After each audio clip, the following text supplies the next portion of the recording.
What's up guys, welcome back to VFX 101। आज की जो वीडियो है ना, ये बड़ी कॉन्सेप्चुअल वीडियो है। हम एक वैनम की जो वेन्स है वो एनिमेट करेंगे with the help of 3D Studio Max and then उसको कंपोजिट करेंगे एडोबी आफ्टर इफेक्ट्स में। और वैसे भी जैसे आप जानते हो कि स्पाइडरमैन 2 जो गेम है वो लॉन्च हो गई है, उसके अंदर लोगो रिवीलिंग कुछ इस तरह से थी। तो चलिए स्टार्ट करते हैं। तो जस्ट हमने क्या किया है कि इमेज डाउनलोड किया, उसको ओपन किया एडोबी इलस्ट्रेटर में, इमेज को ट्रेस किया, देन क्लिक किया एक्सपेंड पे, ये ऑटो ट्रेस हो गया। देन हमने सेलेक्ट किया डायरेक्ट सिलेक्शन टूल और उसका जो लोगो है स्पाइडर का सिलेक्ट हो गया। Then go to the edit and copy और press control C. Then jump to the Adobe After Effects, then create new composition और इसको हम नेम दे लेते हैं Spiderman, spider logo. Then hit okay और press control Y for solid layer. और फिलहाल हम इसका कलर करते हैं ब्लैक और लेयर का। और यहाँ आने के बाद जस्ट स्पाइडर लोगो मास्क, इसका मैं जो है नेम दे देता हूँ। लेयर को रीनेम जरूर करें, मतलब नेमिंग जरूर दें। Then press control V for paste. तो जो इलस्ट्रेटर में मास्क था कॉपी किया था वो एज इट इज यहाँ पे पेस्ट हो जाएगा। ये इंटीग्रेशन जो सॉफ्टवेयर के साथ होती है बड़ी कमाल की होती है ना। इसी तरह से नेक्स्ट हमने क्रिएट किया एक न्यू सॉलिड लेयर और उसको रीनेम किया BG। देन हम एक ग्रेडियंट जो है अप्लाई कर लेते हैं, gradient ramp effects and presets में जाके। और जस्ट हमने क्या किया, यहाँ आके जो हमारे पास जो स्टार्ट कलर है उसको रखा ब्राइट रेड एंड जो लास्ट वन इज डार्क महून। तो इसको कुछ इस तरह से हमने दे दिया जैसे स्पाइडरमैन का थीम है। काफ़ी सारे इस तरह के बीजी भी मिल जाते हैं बैकग्राउंड, लेकिन अगर आप एडोबी आफ्टर इफेक्ट्स में ग्रेडियंट क्रिएट कर लोगे तो अपनी मर्जी से काम कर सकते हो। आप ड्रैग करके इसको बॉटम लेयर पे लेकर, फिलहाल मैं इसको कर देता हूँ लॉक।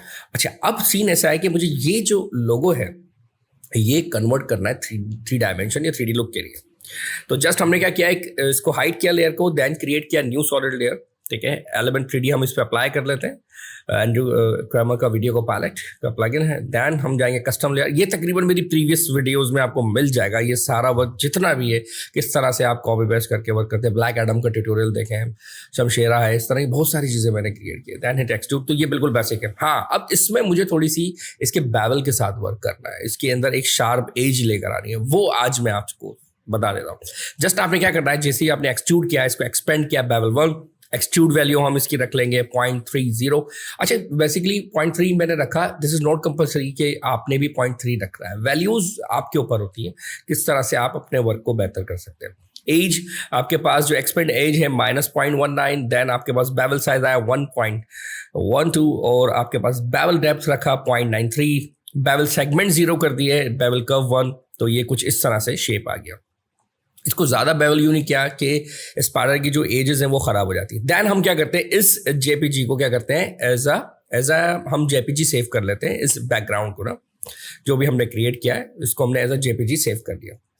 और ये काफ़ी ईजी प्रोसेस था। Then Autodesk 3D Studio Max पे आप जंप करते हैं, फ्रंट व्यू पोर्ट पे जाते हैं, देन Alt B प्रेस करते हैं और use file match render output setting जो 1080p है। और जो रेंडर इमेज किया है वो जस्ट हम यहाँ पे इंपोर्ट कर लेते हैं, ताकि मुझे एक ना सीक्वेंस मिल जाए, एक डायरेक्शन मिल जाए कि बेसिकली क्या है। प्रेस करेंगे G की, ग्रिड हाइड एंड अनहाइड। और हम जरा अगर पर्सपेक्टिव पे आप देखोगे या वैसे ये नज़र नहीं आएगा, ये फ्रंट पे ही नज़र आएगा क्योंकि फ्रंट पे अप्लाई किया। देन लाइन टूल लेके आपने जस्ट हमने एक मास्क, एक पाथ क्रिएट कर लिया। थोड़ा सा इसमें वेव जनरेट कर लेते हैं ताकि ये थोड़ी सी बेहतर हो जाए, कुछ इस तरह से। अब ये आपके ऊपर है कि आप किस तरह से इसके अंदर बनाते हैं। ठीक है जी, हमने कुछ इस तरह से क्रिएट कर लिया, चले ये भी बेहतर है। अब देखें पर्सपेक्टिव पे कुछ इस तरह, P की प्रेस करेंगे, पर्सपेक्टिव पे आ जाएंगे। देन हम यहाँ क्या करते हैं कि एक सिलेंडर क्रिएट करते हैं। ठीक है, जस्ट क्लिक, एक स्टैंडर्ड प्रिमिटिव में आता है आपके पास सिलेंडर। जस्ट हमने यहाँ क्लिक किया, लाइक इसकी हाइट, और यहाँ से आने के बाद हम इसको कुछ सेगमेंट दे देते हैं। हम सेगमेंट्स क्यों दे रहे हैं, सबसे फर्स्ट सेगमेंट्स क्योंकि इसमें वेव जनरेट हो रही हैं, ये टर्न, इसमें बैंड, नॉइस, काफ़ी सारे मॉडिफायर्स यूज होने हैं। तो उसकी शेप के लिए हमने इसको सेगमेंट दिया। फर्स्ट हमने इस पर टैपर अप्लाई किया। टैपर क्या करता है, बेवल फॉर्म है, इनसाइड एंड आउटसाइड क्या करेगा, इसको थिन शार्प कर देगा, तो एक पता लग जाएगा कि हाँ एक वेन आ रही है। देन इस पर हमने नॉइस मॉडिफायर अप्लाई किया। नॉर्मली 3D स्टूडियो मैक्स में नॉइस से वाटर, माउंटेन और इस तरह की चीज़ें जनरेट होती है। फ्रैक्टल पे चेक लगा के XYZ जो हमारे पास स्ट्रेंथ है उनको हम मूव कर लेंगे। ये कुछ इसमें नॉइस क्रिएट हो गया। देन अब जो सबसे मेन पार्ट है कि इस हमारे पास जो विंग हमने क्रिएट किया है वैनम का, पाथ डिफॉर्म के through WHSM stand for world, आपके पास स्टैंडर्ड मॉडिफाई, और इसको सिंपल सा पिक पाथ करके आप मूव टू द पाथ पे क्लिक कर दोगे। और अब हम देखें इस तरह से इसकी stretch and percentage value set करके हम क्या कर लेंगे, इसको एनिमेट कर लेंगे कुछ इस तरह से। जस्ट क्लिक और देखा कि ये फ्रंट पे इस तरह से। और अब इसको हम ज़रा बैक ले जाते हैं, परसेंटेज को ऑटो की ऑन करते हैं, और यहाँ आने के बाद और एक बार चेक कर लें कि ये बिल्कुल हाँ सही जा रहा है, मतलब इसमें जो है आप सही वर्क कर रहे हैं। देन ऑटो की ऑन कर लेते हैं, यहाँ बॉटम में आपके पास जस्ट क्लिक है, देन मूव द स्लाइडर। अब ये आपके ऊपर है, ये मैं आपको बताता हूँ क्या है बेसिकली। और 30 फ्रेम्स तक में मैंने इस तरह से इसको थोड़ा सा लाइट सा मूव रखा, कुछ इस तरह से। देन मैंने फिर सम फ्रेम्स मतलब मैंने रखे 30 to 45 15 फ्रेम्स का गैप, और स्पीडली मैं इसको लेके, यानी कि पहले स्लो से व्हेन आई देन स्पीड हो गई। आप डायरेक्ट भी लेके जा सकते हैं एक ही सीक्वेंस में, लेकिन मैंने कुछ इस तरह से कर दिया। अब करना क्या है, करना ये है कि जितनी भी स्प्लाइन है ये सिलेक्ट कर दिए, इनकी डुप्लीकेट लेनी है शिफ्ट प्रेस करके। चलिए एक काम करते हैं, इसको हम मटेरियल भी दे देते हैं, एम प्रेस करेंगे फॉर मटेरियल एडिटर, और यहाँ आने के बाद मेक श्योर हम जो रेंडर इंजन यूज करने जा रहे हैं वो क्या है। देन रेंडर में जाके हमने लिया स्केल लाइन रेंडर, मैं डिफॉल्ट पे ही कर रहा हूँ, और आउटपुट लिया HDTV और 1920x1080p सिंपल। देन यहाँ आने के बाद हम सिंपल से इसको ब्लैक कलर और कुछ इस तरह से शाइन और ये चीज़ें इसको दे देते हैं, तो हमारे पास कुछ इस तरह से आ जाता है। बल्कि एक काम करते हैं, हम ना स्टैंडर्ड मटेरियल लेते हैं क्योंकि हमने डिफॉल्ट स्केल लाइन लिया ना, तो स्केल लाइन पे गए, देन आपके पास स्टैंडर्ड, यहाँ आके हम चेंज कर लेते हैं। तो जस्ट यहाँ पे आके हमने ब्लैक कलर इसको दिया, देन थोड़े से स्पैकुलर, थोड़ी शाइन इसमें आए, थोड़ा सा ग्लोसीनेस इसका शार्प कर लेते हैं, और ज़रा इसको रेंडर करके भी देखते हैं। F9 by the way short की है रेंडर की, देखिए इस तरह से आ जाता है रेंडर हो गया। अच्छा जी, ये हो गया हमारे पास प्रोसेस कुछ इस तरह से। अब हमने करना क्या है कि ये जो स्प्लाइन है इन सब की डुप्लीकेट लेनी है, तो हमने डुप्लीकेट का प्रोसेस क्या है, शिफ्ट प्रेस किया, then move the object, then hit okay, और उसके बाद जस्ट इसको टर्न करना है या जिस डायमेंशन में हम रखना चाह रहे हैं। अब मैं पूरा एक ना 360 लाइन का स्प्लाइन का एक केज बना लूँगा, जस्ट लाइक अ फ्लावर। ये चीज़ बन जाएगी आपके पास, और कुछ वेन्स वगैरह हम क्या कर लेंगे, इनके जो वर्टेक्स पॉइंट है वो हम मूव कर लेंगे, कुछ इस तरह से हम डिफरेंट बना लेंगे। तो ये एक इजी प्रोसेस है। तो पहले तो इसको हमने क्या करना है, फिल करना है काफ़ी सारी स्प्लाइन से, तो कुछ इस तरह से ये फिल हो जाएगा। देन क्रिएट एनदर सिलेंडर, और सेम प्रोसेस वही अप्लाई करेंगे, टैपर। देन उसके बाद हमने इसको सिंपल सा शार्प किया माइनस में, और उसके बाद जो नॉइस हमने पहले अप्लाई किया था अगर वो वैल्यू सेट है तो आप उसी को राइट क्लिक करके कॉपी पेस्ट इजीली कर सकते हो। देन सेम पाथ डिफॉर्म हम WHSM अप्लाई कर लेते हैं, पिक पाथ। अब यहाँ से हम सेलेक्ट करेंगे अनदर कोई दूसरा, then move to the path, ये डायरेक्ट आएगा। और उसके बाद हम इसकी भी स्ट्रेच वैल्यू और परसेंटेज वैल्यू सेट करके इसको भी इस तरह से एनिमेट करना है। देखिए यही सेम प्रोसेस सब पे होगा। अब दिस इज नॉट कंपल्सरी कि हर बार आपने न्यू ही सिलेंडर बनाना है, आप इन्हीं की डुप्लीकेट लेके इसमें मॉडिफिकेशन लेके वर्क कर सकते हो, और एनिमेशन के दौरान कुछ फ्रेम्स स्लो कुछ फास्ट इजीली कर लोगे। इसको भी सेम, क्योंकि नया हमने न्यू जनरेट किया, सेम मटेरियल अप्लाई कर लेते हैं। और एक काम करते हैं, थोड़ा सा हम इसको जो है ये देख लेते हैं कि हाँ ये भी सही आ रहा है, तकरीबन एक साथ ही है। तो अब हमने क्या करना है, सिंपल जितनी भी वेन्स हमने जनरेट करी है इन सब की डुप्लीकेट लेनी है, शिफ्ट प्रेस करके, देन पिक करना है पाथ को और सेलेक्ट करना है, then move to the path, और इस तरह से ये फिल कर लेना है। तो ये बड़ी आसानी से बन जाएगा। अब थोड़ा सा मैप में ना हम थोड़ा सा बम्प या नॉइस जनरेट कर लेते हैं, तो बहुत इजी है, जो ज़रूरी भी है, ठीक है। तो जस्ट यहाँ मैप आपके पास है सबसे लास्ट में, कुछ इस तरह से इसको क्लिक करें। यहाँ आपके पास है रिफ्लेक्शन एंड बम्प, दोनों यूज़ करेंगे। बम्प पे आते हैं, अब यहाँ 2 आपके पास फैक्टर है, नॉइस एंड आपके पास डेंट। टॉप पे आप नॉइस यूज़ करें, डेंट यूज़ करें, it's up to you. Dent में थोड़ा सा क्या है, आपके पास पॉइंट का हॉलो कुछ इस तरह से ज़्यादा आ जाता है।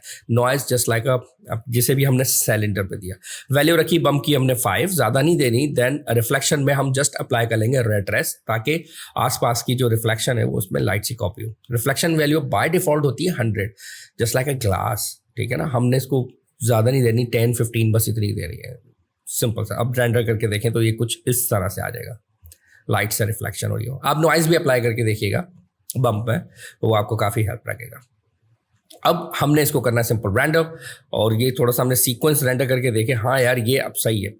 अब सीक्वेंस रेंडर करने के लिए प्रेस करेंगे F10 या रेंडर में जाके रेंडर सेटअप, सिंपल सा, और उसके बाद जस्ट स्केल लाइन। अब यहाँ पे हमने क्लिक करना है time output active time segment, क्योंकि मैं चाहता हूँ 0 से लेकर 100 तक एनिमेशन। और रेंडर आउटपुट में जाके हम एक न्यू फोल्डर क्रिएट कर लेते हैं, रेंडर, और इसके अंदर भी एक और फिर फोल्डर क्रिएट करते हैं, वेनम आपके पास जस्ट स्प्लाइन, ठीक है। यहाँ हम सेव करते हैं 1 और फाइल फॉर्मेट रखेंगे PNG, क्योंकि पोर्टेबल नेटवर्क ग्राफिक्स।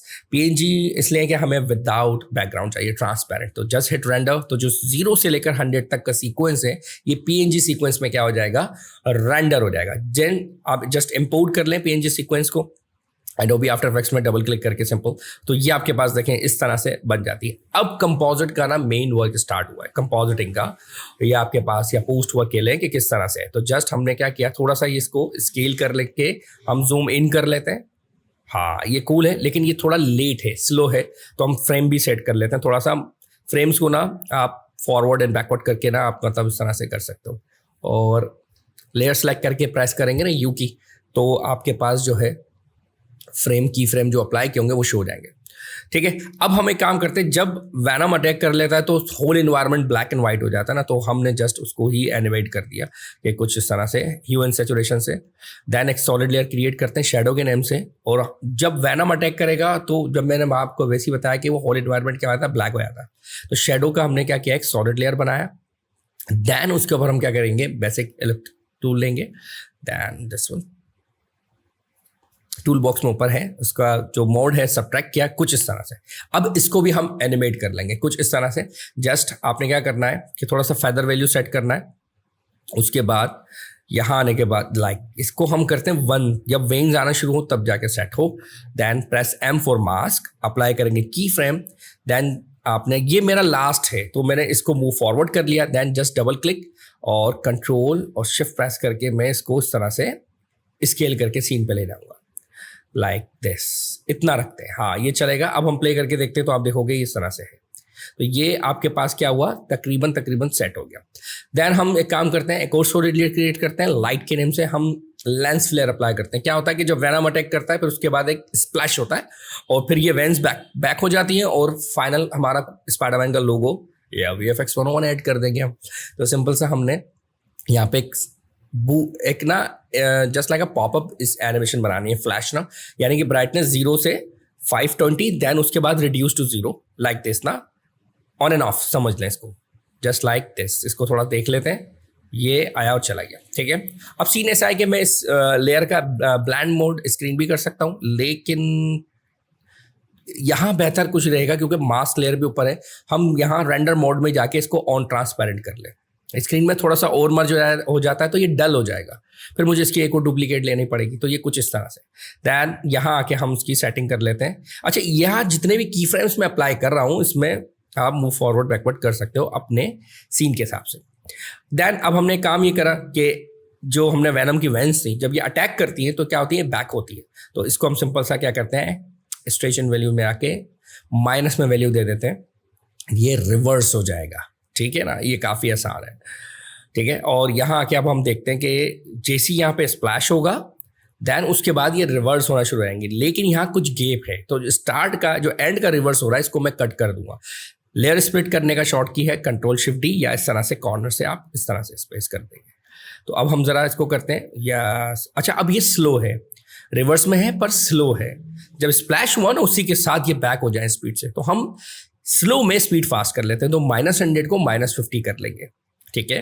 देन अब इसकी ज़रा लेयर की जो प्लेसमेंट है वो हम थोड़ी करेक्ट करते हैं और अब हम 0 की प्रेस करते हैं, रैम्प ये अप्लाई हुआ और ये एकदम गया। अच्छा, जब रिवर्स बैक हो रहा है तो जो मास्क हमने बनाया था वैनम को शेडो करने के लिए, जो अपेयर करने के लिए, उसको भी हम रिवर्स कर लेंगे, ठीक है। देन उसके बाद ब्लैक एंड व्हाइट से वो कलर में भी आ जाएगा। तो कुछ इस तरह से हम सारी चीज़ें जो है इजीली बना लेंगे। Then hue and saturation, again हमने यहाँ पे ब्लैंक की फ्रेम अप्लाई किया क्योंकि कुछ देर तक रहा है ब्लैक, और ताकि स्पेस आ जाए और वैल्यू वापस से ये देखें आपके पास इस तरह से रिवर्स बैक हो गया। जंप, अब एक काम करते हैं, जब ये अपेयर हुआ तो हमको एक थोड़ा सा ना ब्रेक होता है, वैन्स जो है ना ब्रेक होती हैं, शैटर होती हैं। तो लास्ट जो फ्रेम था हमने इसको जस्ट इंपोर्ट किया और मेक श्योर कि ये इमेज सीक्वेंस पे क्लिक नहीं हुआ, वो उसको अनचेक कर दीजिएगा। और लास्ट 1 फ्रेम लेते हैं और जस्ट इसको भी मास्क कर देते हैं कि इतना एरिया जो है ना यहाँ से ब्रेक के नहीं ले। तो मास्क डायरेक्ट करते हुए Ctrl+Shift प्रेस कर लें आप। देन इसके ऊपर हम अप्लाई करेंगे effect simulation CC pixel poly. अच्छा प्लगइन है, आप अप्लाई करिएगा। शटर करने के लिए बड़ा काम में आता है। Pixel poly CC pixel poly where are you, this one, ये आ गया, ये शटर है। अब देखेंगे इस तरह से कर रहा है, लेकिन ये जो ग्रेविटी की वजह से डाउन जा रहा है, ग्रेविटी कर लेते हैं 0 ताकि फोर्स फ्रंट पे रहे स्क्रीन पे। और हम एक काम करते हैं, इसकी फोर्स वैल्यू भी थोड़ी सी बढ़ा देते हैं और ग्रिड स्पेसिंग पे थोड़ा सा वर्क कर लेते हैं, ठीक है। और ये फोर्स वैल्यू यानी कि अब फ्रंट स्क्रीन पे आएगा, ठीक है। और उसके बाद इसको भी हम जैसे ही अपीयर होगा उसको भी डिसॉल्व कर देंगे। आइसोलेट से इसको ऑफ करते हैं, ये आपके पास देखें स्प्लिट, ठीक है। और उसके बाद लास्ट में हमने ऐसे लोगो अपीयर किया अपना, क्योंकि मेन स्क्रीन पे आया, देन VFX 1.1 और इफेक्ट जनरेट फिल कलर हम, और इस तरह से बेवल एम्बोज भी अप्लाई कर सकते हैं, लेयर स्टाइल, और यहाँ बेवल एम्बोज। और एक वीडियो और इंपोर्ट कर लेते हैं सब्सक्राइब की और बेल आइकन पर क्लिक करने की। तो अभी तक अगर किसी ने वीडियो लाइक नहीं करी है लाइक कर लीजिए, सब्सक्राइब नहीं करिए सब्सक्राइब करना है चैनल को, और बेल आइकन पर ज़रूर क्लिक करिएगा, ठीक है जी। ये कुछ इस तरह से कॉन्सेप्चुअल आप बना सकते हो वीडियो। तो ये रेडी है तकरीबन, तो इसको आप रेंडर कर लेंगे और सारी चीज़ें। तो आई होप आज की जो वीडियो है आपके लिए काफ़ी हेल्पफुल रही होगी। लाइक करो, शेयर करो इस वीडियो को ज़्यादा से ज़्यादा, सब्सक्राइब करो VFX 101 को, और बेल आइकन पे क्लिक करना मत भूलना। Thank you.